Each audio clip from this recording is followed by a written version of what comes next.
Pelaksanaan ujian pendidikan kesetaraan untuk paket C pastinya sebentar lagi kita laksanakan, karena di Dinas Pendidikan sudah memberikan informasi untuk verifikasi dan validasi peserta didik untuk pelaksanaan ujian pendidikan kesetaraan.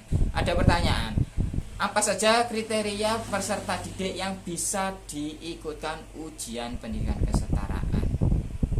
Apakah peserta didik yang penting kelas akhir semuanya bisa diikutkan, atau ada kriteria-kriteria tertentu yang harus dipenuhi sebagai peserta ujian pendidikan kesetaraan?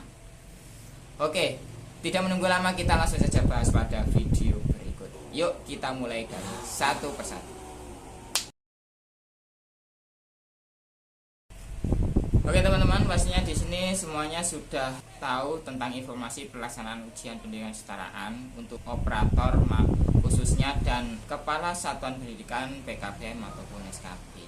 Nah, untuk kali ini apa saja yang harus dipersiapkan dan apa saja persyaratan-persyaratan yang harus diverifikasi oleh satuan pendidikan ke Dinas Pendidikan nantinya sebagai pertanggungjawaban pendataan, karena nanti laporan ini akan digunakan untuk e-ijazah ya, terutama penerbitannya nanti, karena dilihat dari pelaksanaan ujian pendidikan kesetaraan dan dari SK kelulusan yang dikeluarkan oleh satuan pendidikan pastinya.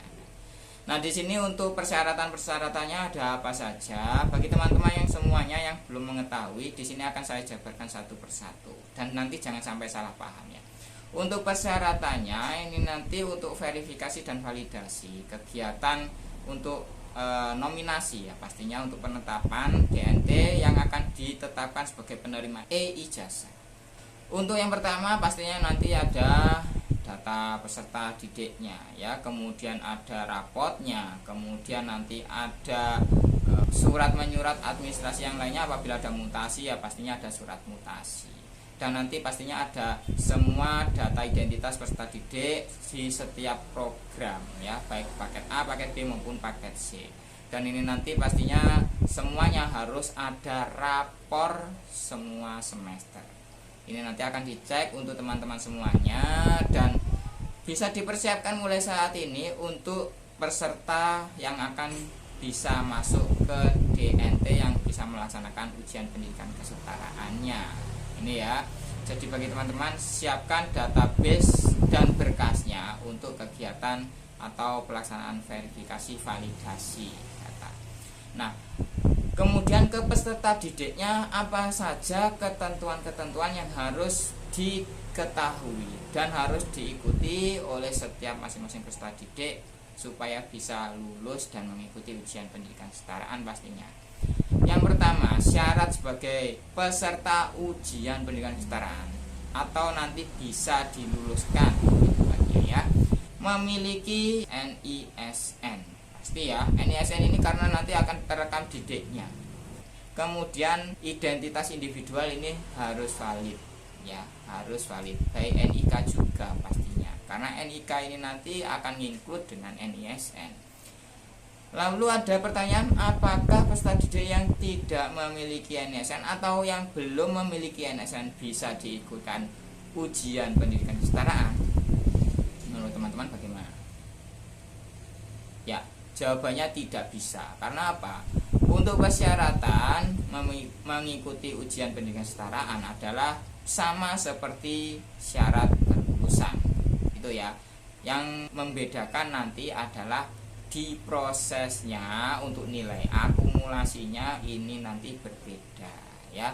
Akumulasi dari UPK dan rapor 6 semester nanti bisa diakumulasikan sesuai yang ditentukan yang tertera pada kriteria kelulusan ya.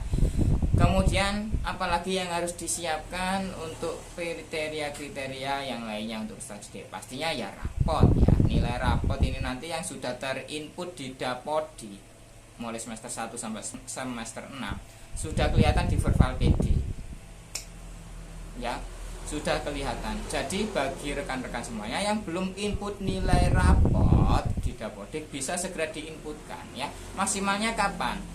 Maksimalnya sebelum cut off Dapodik semester genap ini. Jadi kalau sudah cut off bagaimana ya?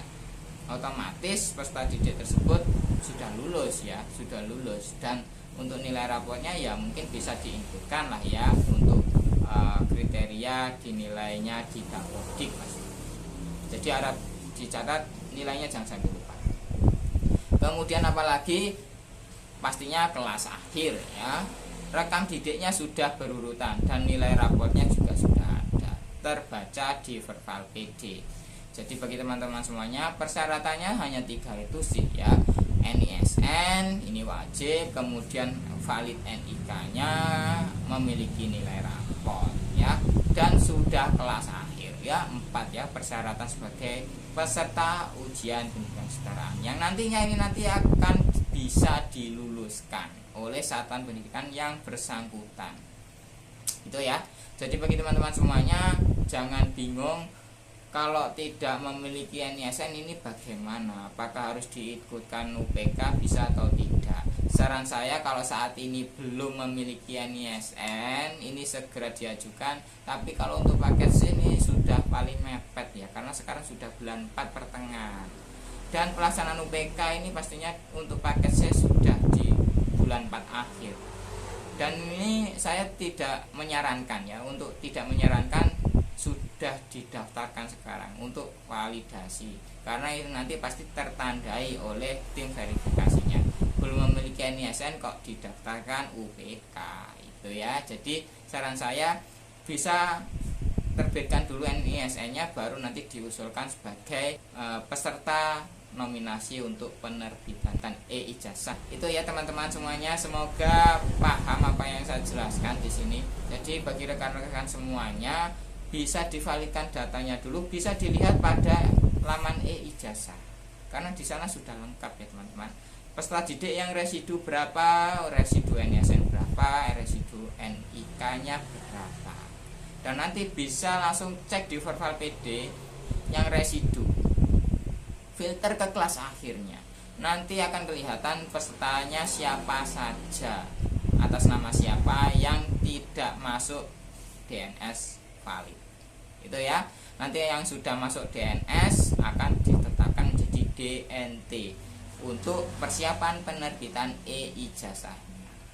Jadi bagi teman-teman semuanya bisa segera divalidkan bagi yang masih residu. Itu ya. Dan jangan diikutkan dahulu apabila memang belum memiliki NISN, karena itu nanti akan nginclude dengan e-ijazahnya. Jadi jangan dipaksakan, daripada nanti dipaksakan diikutkan UPK tetapi belum memiliki NISN juga sampai pengumuman kelulusan bulan 5 dan sudah terbit SK belum ada NISN-nya, nanti kecewa ya, dan nanti akan menjadi bumerang bagi satuan pendidikan yang sudah mengumumkan, ibaratkan bahwa si A, si B yang belum memiliki NISN ini bisa lulus, kan jadi lucu nantinya ya. Jadi bagi teman-teman semuanya jelaskan baik-baik, bagi yang peserta didiknya belum memiliki NISN bisa diajak ngobrol bareng sambil ngopi supaya nanti tidak ada kekeliruan dalam penyampaian, supaya tidak ada yang tersinggung dan nanti akhirnya disalahkan siapa? Ya satuan pendidikannya kalau pesertanya ikut ujian tapi tidak lulus dan tidak terbit e-ijazahnya. Itu ya.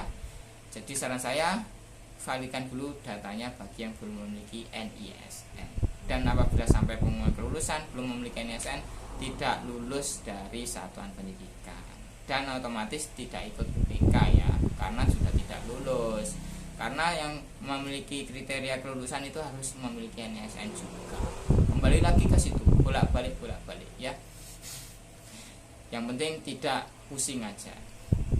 Oke teman-teman, mungkin itu dulu. Apabila ada yang ditanyakan bisa tanya pada kolom komentar, nanti kita saling diskusi saja ya. Bisa subscribe bagi yang belum subscribe. Oke, terima kasih. Oke, mungkin itu dulu teman-teman. Terima kasih sudah menonton sampai akhir dan kita akan bertemu kembali pada video berikutnya. Terakhir kali saya ucapkan salam satu tata, salam operator dan salam sehat bagi kita semuanya. Terima kasih.